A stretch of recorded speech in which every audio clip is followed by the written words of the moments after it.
Be less than an hour today. Not sure. We'll see.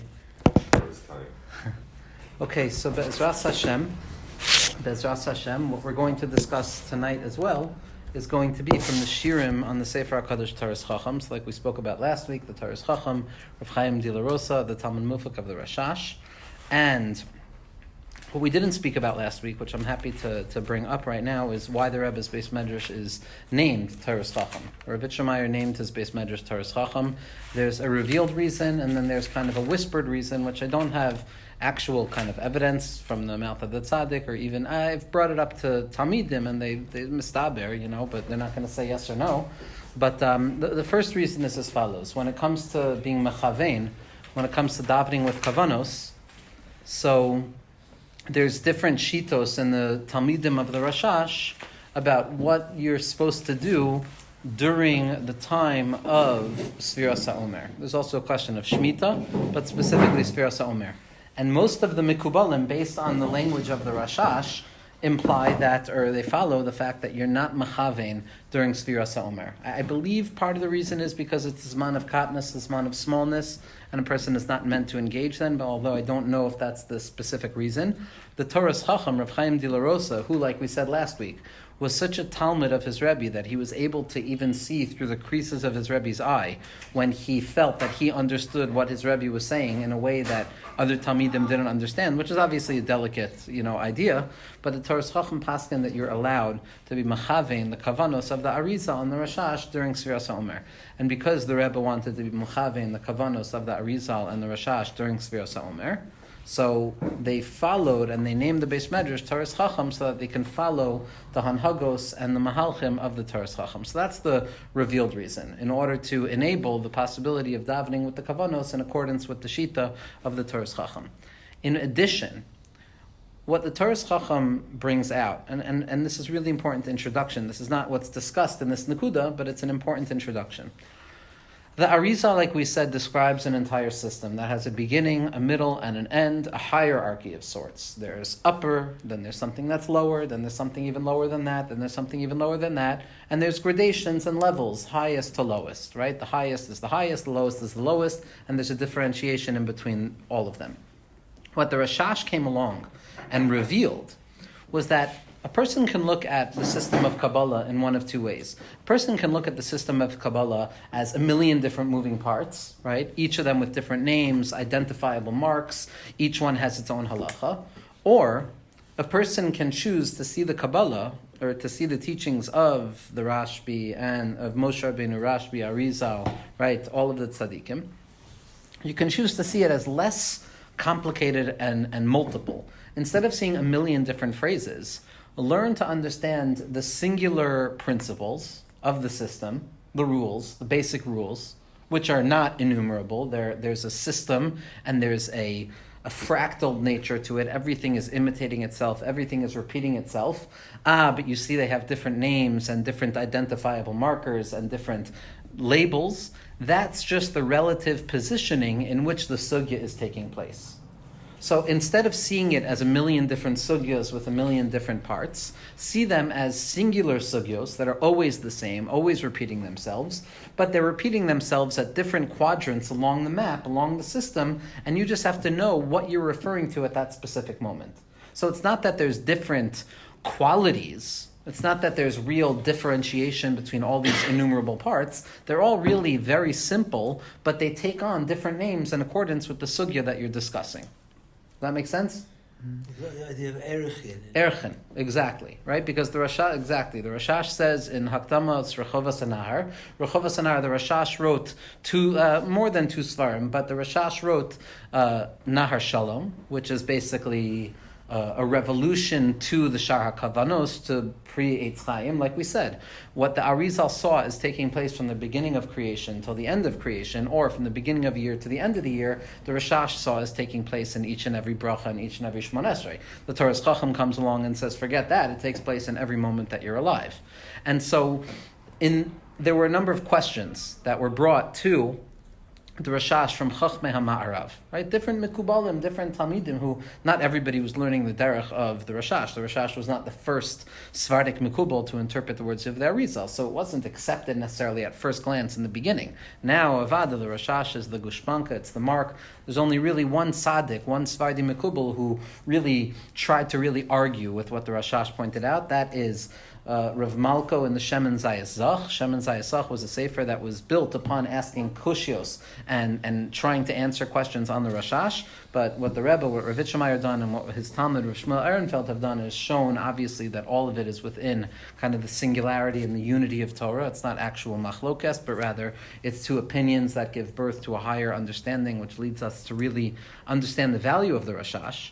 But in order to answer these questions that everybody was asking in the Shara Kavanos, so the Rashash tried to answer all of them in an 8-page introduction called Hakdamas Rechovas Hanahar.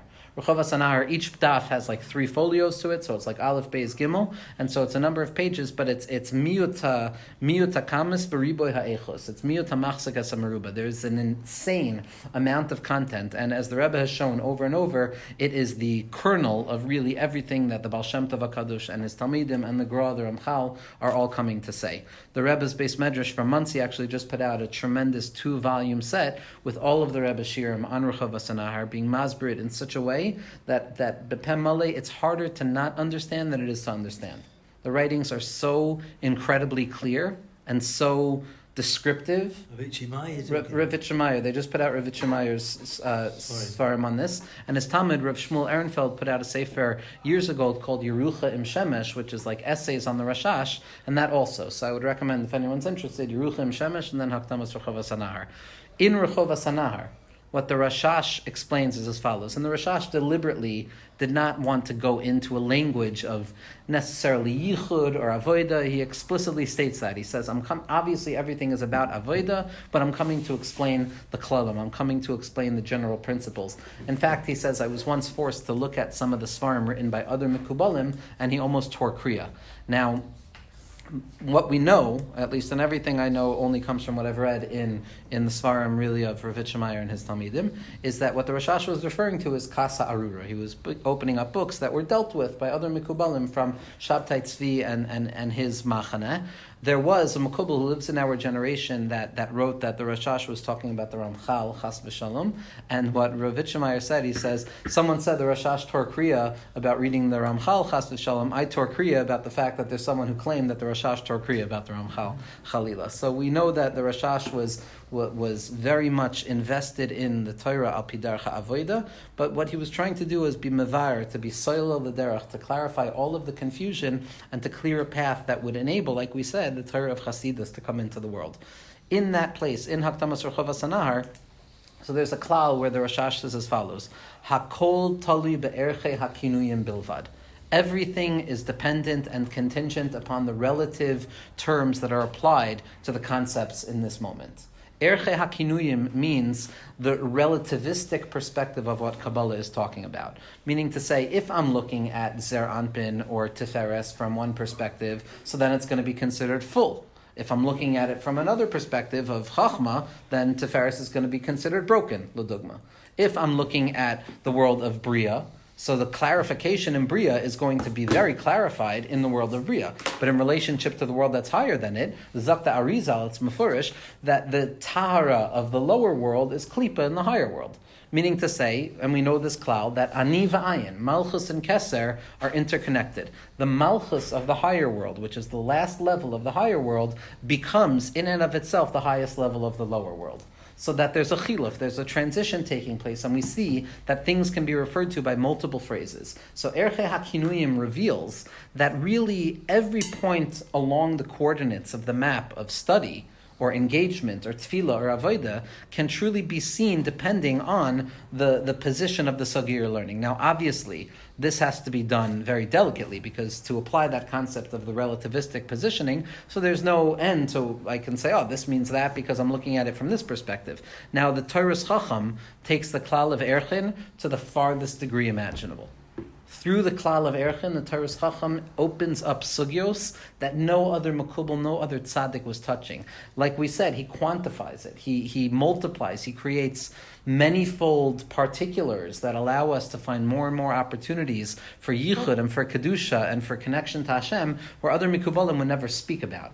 There was Rav Yaakov Hillel in his Sefer Aspaklaria de Nahora. He wrote a perush on Rechuvas Hanhara on the first volume, and he has a long footnote, and the footnote explicitly states that there are those who misunderstand Erchin in our generation. There are those who take this idea too far, etc., etc. And he says, because if this idea is taken too far, it undoes any of the essential nature of the concepts. So I had discussed of being in, and l'chayra, one could imagine that this was written about the Rebbe and his Beis Medrash, because following not about the Rebbe, but the Beis Medrash, because following the Taurus Chacham, you can find yourself in that space where everything becomes a real sugi in the Torah.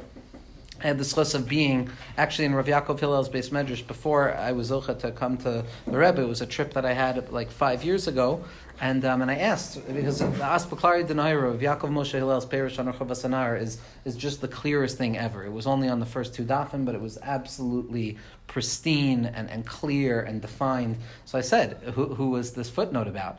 And what Rav Yaakov Hillel Shlita said was, I don't remember who it was about. So I mean, Rav Yaakov Hillel is a Rosh Mekubalim, tzaddikim. So I asked, when is the rest of the Sefer coming out? And he said, you have to daven. And so I didn't daven for that, but Be'ezras Hashem.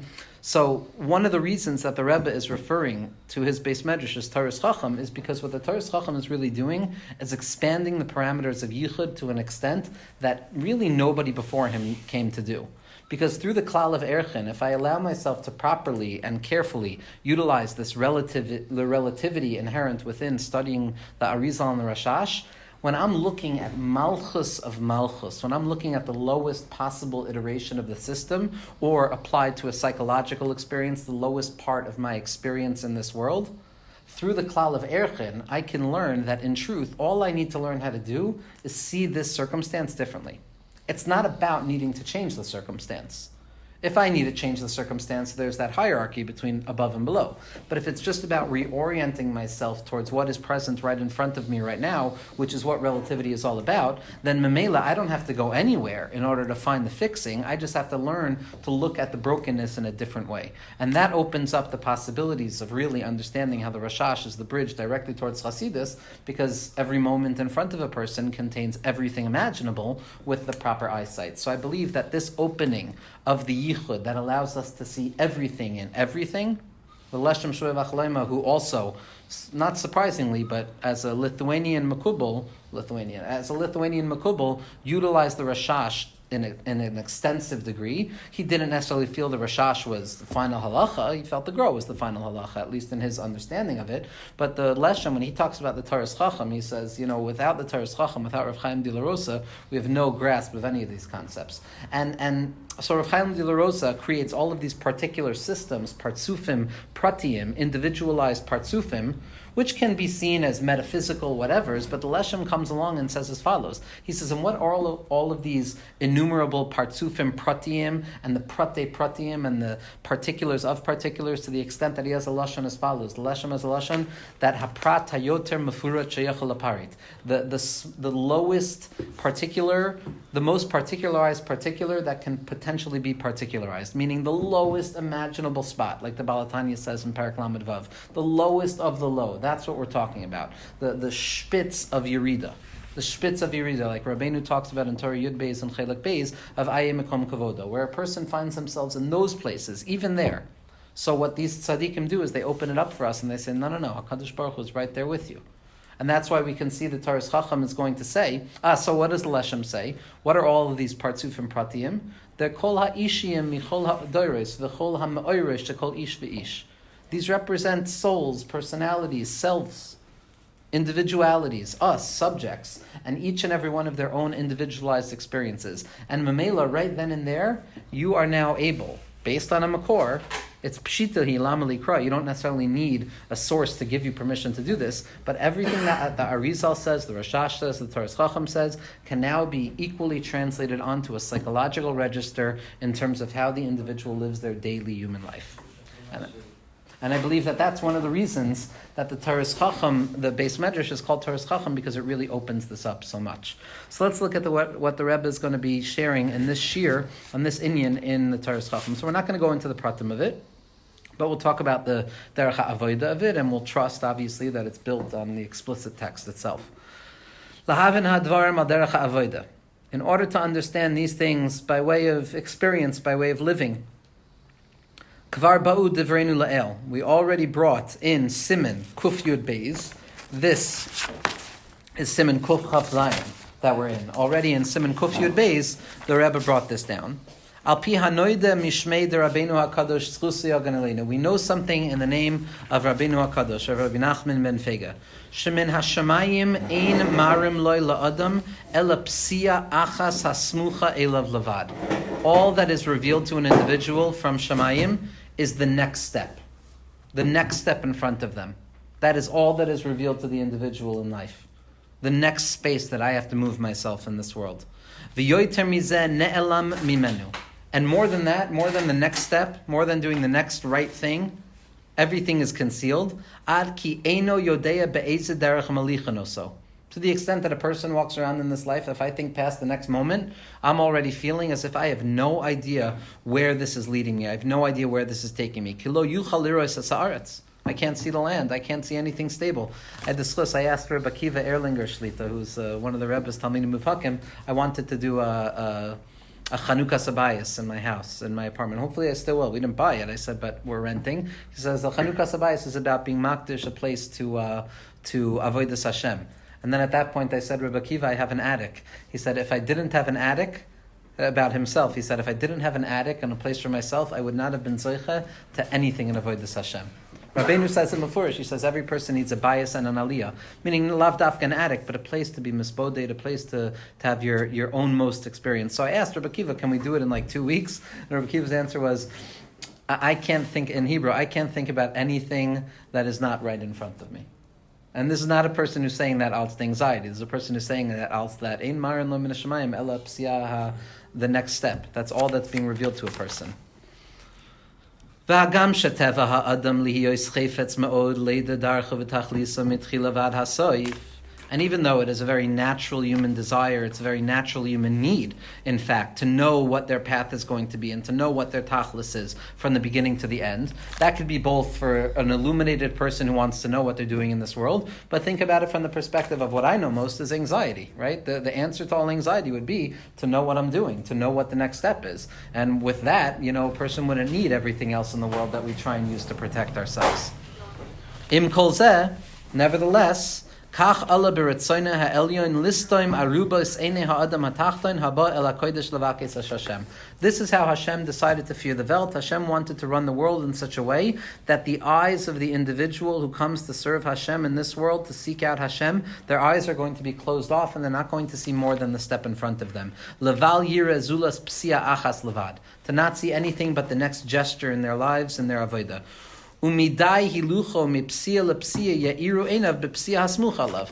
But each step that a person takes, each step that you take, you begin to see what the next step is, and then the next step, and the next step. It's almost like the Gesher Tzar Ma'od is like where each step you take, it's building the bridge. The bridge is non-existent. So when you step, the bridge begins to be built. Or one can say that the bridge is hidden in an anan, right? And you're not sure where the bridge ends, but each step you take, another shlav is revealed to you. But more than that, we have no access to seeing. But a person yearns and a person is bothered within their heart, desiring to know whether they've been matzliach or not, or whether Hashem is going to give them hatzlacha. And the entire purpose of this and why Hashem created the world in such a way was in order for us to come to realize very quickly and very acutely that it's only the Rabbeinu Shalom who runs the show, and it's only the Rabbeinu Shalom who's setting up the steps of the next individual. It's only Hashem who creates it, and it's only His path that we're going to go down. Yidrach anavim b'mishpat v'yilmed anavim darcho. So what's the depth of the matter? Laman yilmad yira es Hashem, in order that we can learn what it truly means to live with fear of Hashem, with the presence of Hashem. Lahavin ulahaskil, to understand and to be enlightened to the fact shezu hapsia hasmucha alav, that this next step right in front of the person, im hayos shebe'enav nidme kipoisim ba'psia katana v'sulo, even though it appears to the individual at this point that all that they're doing is taking a very small step and nothing more, im kolzeh im yitev liros, nevertheless, if a person purifies and creates a positive vision, v'lechu yasim lamala ve'enav lamata, and his heart, libo yasim lamala, and he directs his heart above to the depths of the secrets, but his eyes below with shiflus and bittul, yizke lahavin kizu hapsia klula mikula dargin. A person will come to understand that, yes, on the one hand, all I have in front of me is this tiny step, but in truth, this tiny step contains every imaginable level and stage of Avodas Hashem from the beginning to the end. Mereish kol dargin ad sof kol dargin. From the head of all levels to the lowest of all levels. Ve'az yimse by menucha. And at that point, the person is going to find comfort. Not to desire to go higher, to go stronger.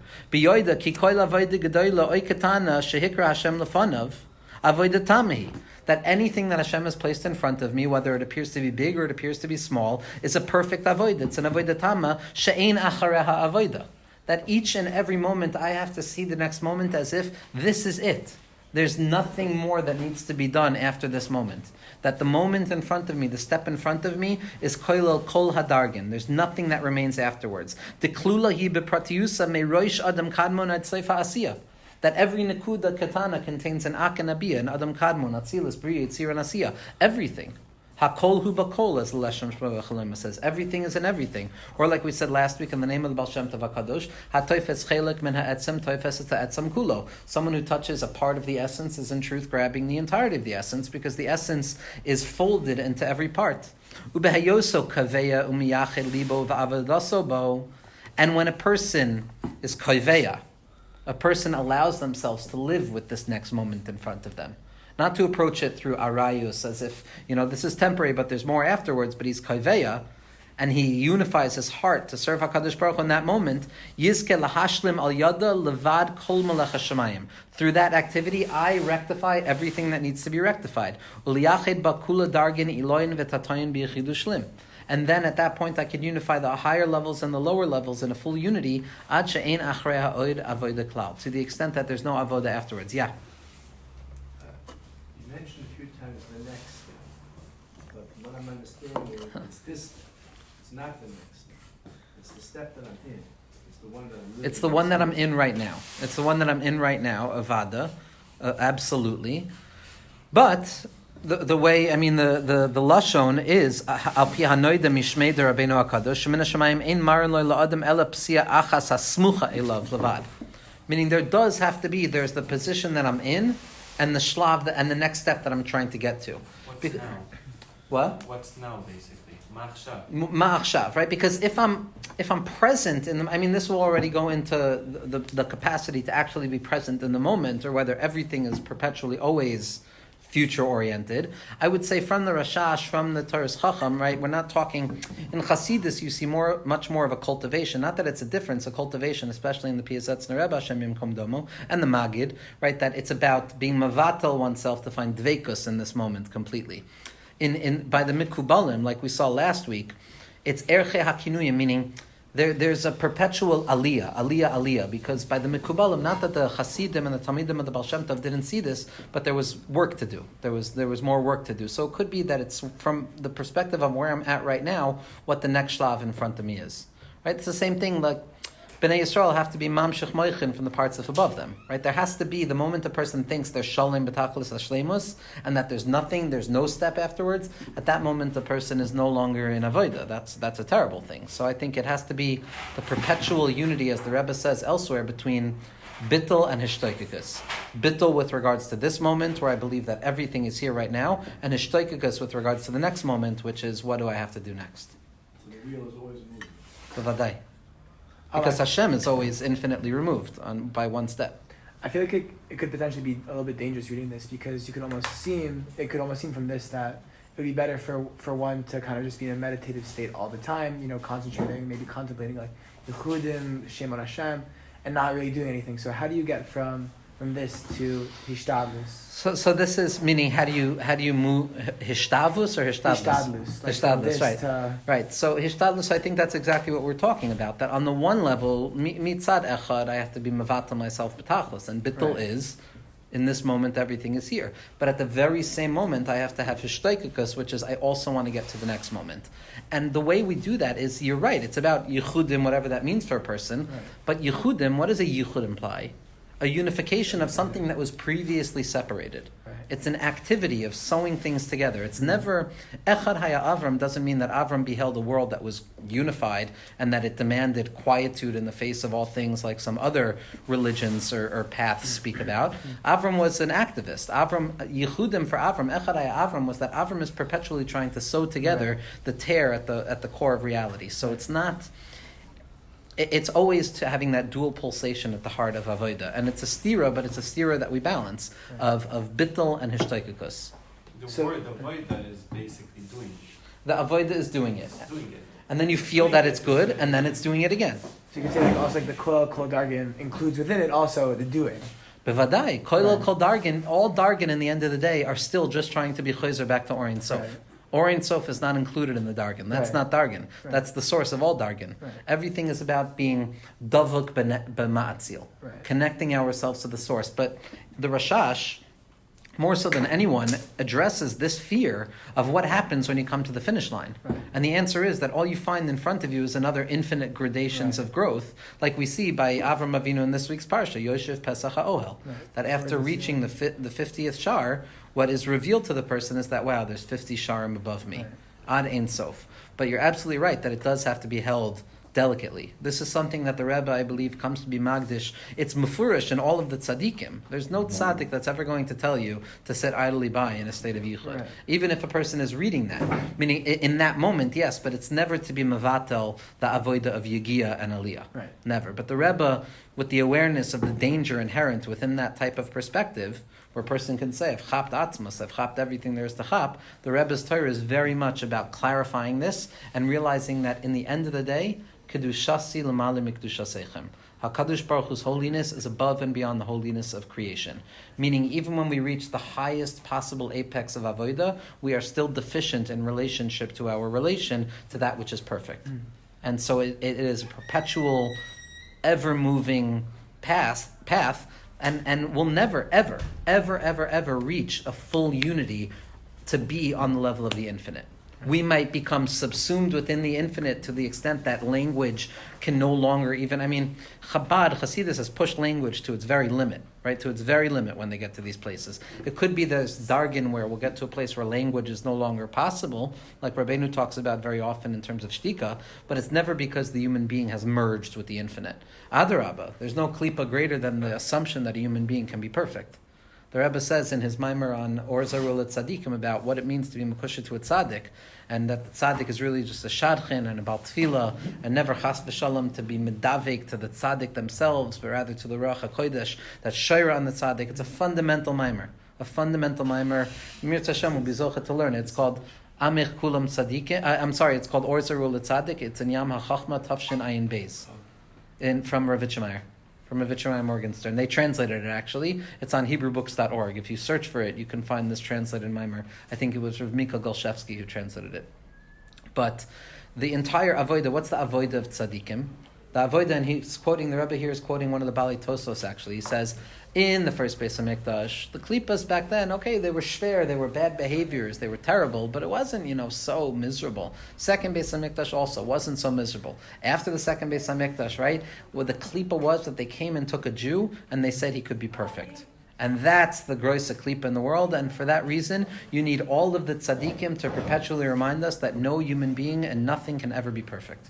That's that void of tzaddikim, to teach us exactly what you're saying, that nothing is perfect. The klal is in the prat, isn't The klal is in the prat, right? The klal is in the prat. The klal, Hashem is not the klal. Hashem is beyond klal and prat, right? Hashem is not, the Orin Soif is koilel, the klal and the prat. Plus, there's protective devices everywhere. The entirety of Kabbalah is never talking about HaKadosh Baruch Hu b'chvadei v'atzmo. You can't talk about it. The moment you're speaking, breathing, thinking, you're no longer talking about the exact thing you're trying to describe. Or Ein Sof is already a gilui. So any theoretical kind of gymnastics that we get stuck in with these inyanim, we're always protected in the sense that we're never talking about a Kadosh Baruch Hu b'chod of atzmo. Atzmusius Baruch, whatever that might mean, is present in every fiber of existence, in every possible imaginable space or non-space. But in terms of how we understand that, it doesn't necessarily have, other than in states of Mesiras Nefesh and Amunah, where we tap into the Yechidah Shebenefesh. So then we reveal that. But other than that, the klal is mislabish itself in the prat. The whole engarbs itself within the part, so that you can see that that part is everything. But then when you grasp that it's everything, you begin to be aware again that, oh my gosh, everything is nothing in relationship to that which is above it. Does that make sense? So it's not everybody with me on this? It's not perpetual dissatisfaction, God forbid, of never being able to grasp what I'm looking for. It's Shuka, which is emergent from what? From dissatisfaction, right? Something is missing. That's what Mayan Nukvin means. It's Ma'oirer from the Tachtoinim. Chisaron is Mayan Nukvin. Ishbitz and Radzin say, what is Mayan Nukvin? What does it mean to have a Sarusa Dolatata? Recognize that you're deficient in some capacity. And with that deficiency, you can come to serve HaKadosh Baruch Hu. Why is a shikar asr les palel? Why is a drunken individual, not an intoxicated individual, is not allowed to daven? Zakta Beis Yaakov in Parshas Noach Ois Samach Dalet, he says as follows. The Gemara in Yoma tells us what? That shikar lama davar doime. What is an intoxicated individual? And again, intoxication in the true form of addiction and these types of things. It's doimeloi shekoil ha'olam k'meishor. It appears to him that the entire world is a smooth plane. It appears that there's nothing wrong. And a person who thinks that there's nothing wrong is actually in a state of the polar opposite of tefillah, which is what? Dependent on chisaron. But that chisaron opens itself up to a shleimus, and that shleimus is real vis-a-vis that which is lower than it. But vis-a-vis that which is above it, it's still mechusar. So really everything, let's look at a partzuf, right? A partzuf is made up of two qualities, let's say. There's the gimel ration of keser chachma and bina, and then there's the zayin tachtoinim of chesed through malchus. So we know from the Arizal that the shvira took place where? At the 7 lower spheros, but the upper 3 spheros are not nishbar, they're shalim. So there's, in each partzuf, from its own perspective, it is both fixed on the level that the upper 3 are totally perfect, and broken on the level that the lower 7 are broken. In relationship to the partzuf below it, that partzuf above it is considered completely whole. In relationship to the partzuf above it, that partzuf is considered completely deficient. So each and everything, and like we said, the Leshem said, partzuf means self, right? So each and everything can be seen through 3 lenses. Vis-a-vis itself, it's both broken and whole at once. Vis-a-vis that which it has already progressed away from and that which is below it, it's completely fixed. Because in relationship to what I had to do and I've accomplished, I'm good. In relationship to what I still need to do, I'm still considered deficient. And those 3 perspectives, those 3 klali ha'erchen, have to be applied to each and every encounter that I have in this existence. Yeah? Good? Okay. V'im b'derech zayelech, and if a person walks along this path, v'yavakesh b'chol leiv la'avoid es Hashem Eloikav b'zu ha'tefillah ha'smucha, b'zu ha'mitzvah she'izmin ha'Hashem yisparach l'fanav, and if a person walks along this path and they desire with all of their heart to serve Hashem, in this tefillah that is right in front of them, in this mitzvah that is right in front of them, v'lo yibaz b'libay loimer kim manu yahalich p'sia katana shaloi tor la v'loi hadar, and a person doesn't look at themselves with egoisms and say, what is this, what value is there in front of me right now, what value is there in doing this or that when I think I should be doing that or this instead, and what value is there to do anything if in the end of the day I'm not going to be shalom anyway. Ela adarabba. The opposite is true. B'Hashem yiftach libo. A person has bitachon in their heart in Hashem, leida, to know shakivan shemitzvah zu, that because this mitzvah, this activity in front of me, daika his min Hashem lefanav, this thing in front of me right now is specifically what Hashem has brought in front of me. Hi melecha shamayim shlema shal yada ba yavel l'tikun hashalim. This is exactly what I need right here, right now, in order to bring myself and this event into its full fixedness. Bevadei kein yakum v'kein yiyeh. And certainly if I approach things that way, that's how it's going to be. If I'm davening a random mincha and a random minyan, or I'm washing dishes instead of going to where I think I'm going to find the or, in that moment, if I could be machlit bedas and be koveya belibo that hakol kan, everything is here, amani kan hakol kan, like the Tam in the story of the Tam and the Chacham, who could say, I don't want steak, I'm not looking for anything. It's stale bread, it tastes like steak, because stale bread is also steak. Stale bread has steak within it. in that moment, bevade ken yakum v'ken yiyeh, ba'asher ken hu ha'emes. And the reason is, and this is where I believe the Rebbe is showing what's most fundamental, that in Chasidus, without Kabbalah, a person can say, this is a comforting thought. This is a comforting thought that offers me the ability to face this moment with equanimity and to find everything there. But whether it's ontologically real, whether this is how the Ribbono Shel Olam runs the world and created the world, if this is the scientific reality of the world. So what the Mekubalim and what the Rebbe is showing is that not only is it therapeutically true, it's also true. The reason you can really find everything in the moment in front of you is because everything is in the moment in front of you. Everything is here. Nothing else exists other than that thing which is right in front of you of that moment. Because every prat, every particular is kalul me'ak va'abiyah. Every particular is filled with all of the five worlds. So the Kadmon, Atzilus, Bri, Yitzira, Asiya, phrased differently, every moment, every activity is a full Shem Havaya. The Kutzel Shayud, which corresponds to Adam Kadmon and Keser, the Yud, which corresponds to Atzilus and Chachma, the Hey, which corresponds to Bria and Bina, the Vav, which corresponds to Olam HaYetzira and Zer Anpin, and the Hey, which corresponds to Olam HaAsiya and Malchus. Everything is present in front of me at that moment.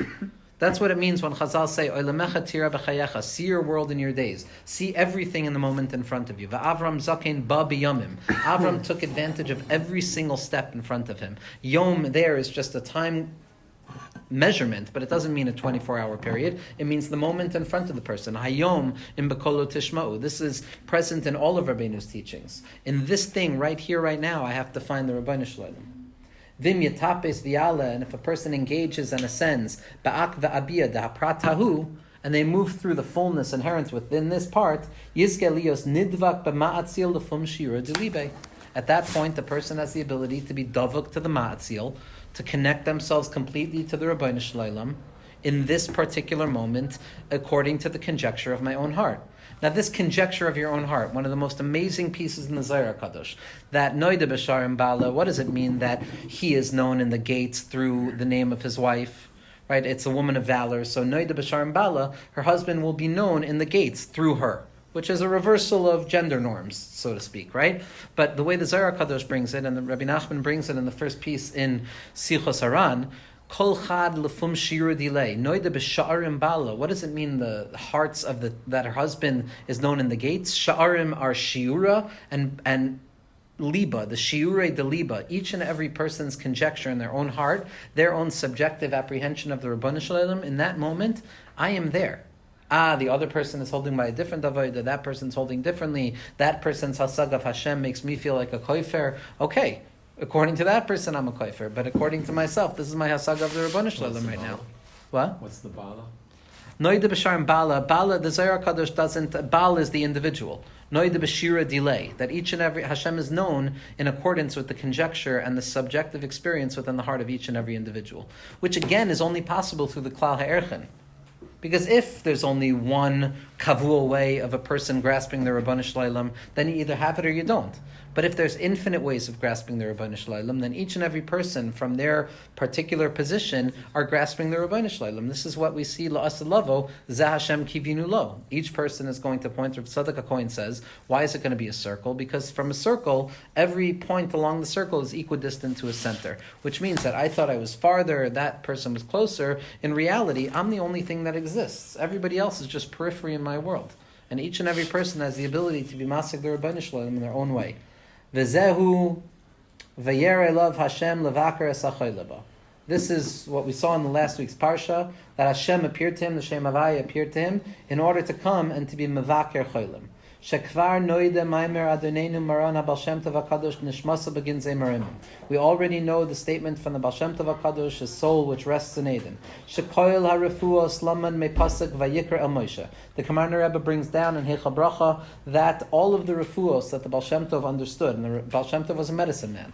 Baal Shem Tov, before he was the Baal Shem, well, he was always the Baal Shem Tov, but before he revealed himself, he was part of a long, long tradition of healers, of people who were trying to fix broken things in this world, of people who were trying to heal sicknesses. And sickness is, the Arizal says, Chayla is Gematria 49, which is Mechusar Achad, right? It's missing that Shar Hanun. All Chayli comes from the fact that we feel that we're missing something. But be'emes, if we can learn that missing something is not the problem, ela adra, but that's the maila, so then a person can have refuah. So the Baal Shem Tov says that we learn all the refuahs from the pasuk Vayikra El Moshe Kemuva Behechal Bracha Reish Vayikra Ubakama Makomos. V'ha'inyan hu.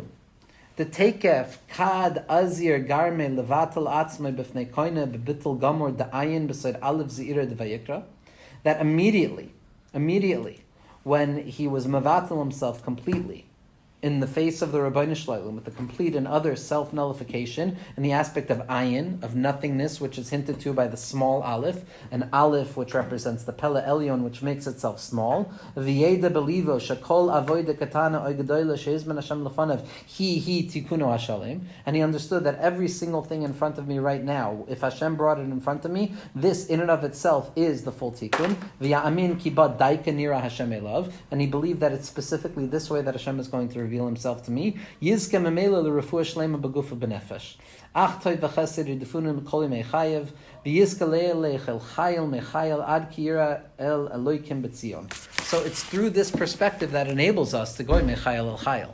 What does it mean that l'asad lavo tzadikim ein lehem menucha loy la'olam hazev loy ba'olam haba? What do you mean there's no menucha ba'olam haba? Elama, as the Kamarna Rebbe brings down, that his grandfather, I believe, I'm forgetting exactly who, came to him in a dream, and he showed him, he says, what's Gan Eden like? He says, my head is next to the feet of levels above me, and my feet are next to the heads of a level below me. That even in Gan Eden, this is what it means that kol echad ve'echad nichbe mechupaso shel chavero.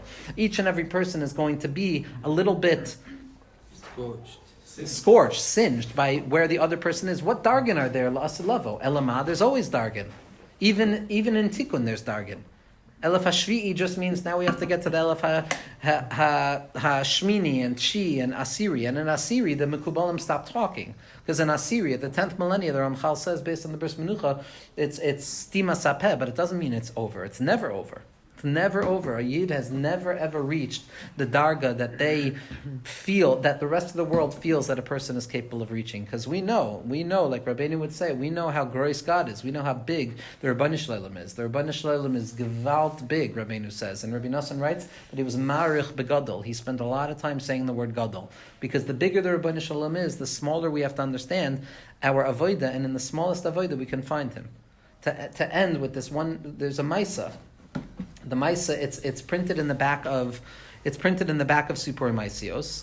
It's in fact the Maisa is what gave birth to the 48th teaching in Tinyana, which is known as Igeres HaChizuk, which is where Rabbeinu speaks about Gesher Tzar Ma'od, and he speaks about how, if only a person had somebody standing before them and saying, Achi al tidag, don't worry about it. He's talking about what he did. So that Torah is based on a tzaddik who had chalisha sadas. And a tzaddik who had chalisha sadas, who couldn't get himself up in the morning. And the tzaddik had chalisha sadas. And then there's a maisa, ki yadua ha-maisa, it says. And there's a maisa, and it's in the back of Sipurei Maisios, where they have like the pie chart, where it's a circle with all of the different lines. And so that's the maisa. And he says as follows: this tzaddik wakes up in the morning. I think I could be wrong on this. I think it was Rav Meir Pramashlan who the story is about, although I don't know. That he wakes up and he can't do anything, can't serve Hashem, can't get out of bed, and that's a pretty relatable thing, right? Can't do it today, and until he begins, he's walking around, he's trying to find what it's going to be to light himself up, to just do it, to get up out of bed, until he begins to realize, shlo asanigoy, and he begins to lift himself off of the ground a little bit, and slowly but surely he begins to lift himself off of the ground, and then he starts to float a little bit. And then he starts to fly. And at this point, the story goes in, he's flying through the Olamais. He's flying through Ak and Abiyah, Vatzilus, all of the different Olamais, Sha'ashuam Atzmian. And he's flying, and the self-consciousness of this person, this is what's most amazing, is as he's flying, he's saying, whoa, I'm going to be far from home right now, right? It's very human. It's like, okay, what's going to happen afterwards? What's the consequence of this going to be? And he's thinking, but he's still flying. And then he begins to sputter back down, and he's getting worried now. He says, I have no idea how I'm going to get back home. And when he finally comes back down to the ground, he realizes that he had not moved whatsoever. And then the story adds, he says, but upon further looking, he came to realize that he had moved kichut hasa'ara. He had moved a hair's breadth. Which means to say exactly what the Rebbe is pointing out here, that what is the slightest hair's breadth in this world or what feels like the slightest hair's breadth, is be'emes, a tiul in all of the alamos, aliyah, and then coming back down, and it might not be identifiable what I've gained, but as the Kamarna Rebbe says in the Sif Mitzvosecha, a yid knows when they were nidvak b'ma'atzil. A yid knows because you come back down into your life with just a little bit more emunah, a little bit more bitachon, be'ezrus Hashem. Okay, shikoyach.